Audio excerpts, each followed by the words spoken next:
Mark Twain is generally thought of as one of the most influential writers of his time.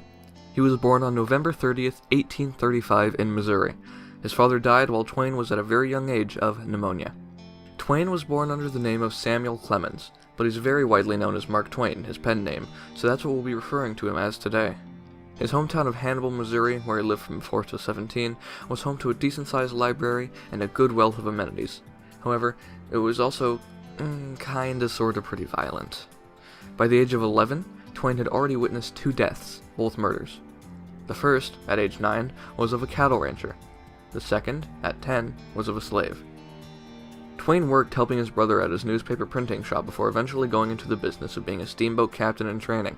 This eventually escalated into him being a full-blown captain. However, when the steamboat business died off, he was left without a job. His town of Hannibal heavily influenced some of the set pieces in Tom Sawyer and The Adventures of Huckleberry Finn. Both St. Petersburg and Hannibal were riverside towns where boats docked and time was spent, a lot of the time, being bored. In 1861, Twain moved westward, where he'd lived for 5 years. His original plan was to look for gold, but that didn't really work out. Afterwards, already knowing how a newspaper office works, he got a job at the Virginia City Territorial Enterprise as a reporter.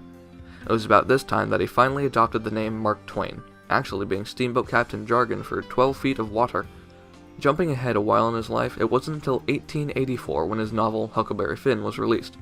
During the time it took for him to write this novel, he also published The Prince and the Pauper in 1881 and Life on the Mississippi in 1883, as well as various other stories beforehand.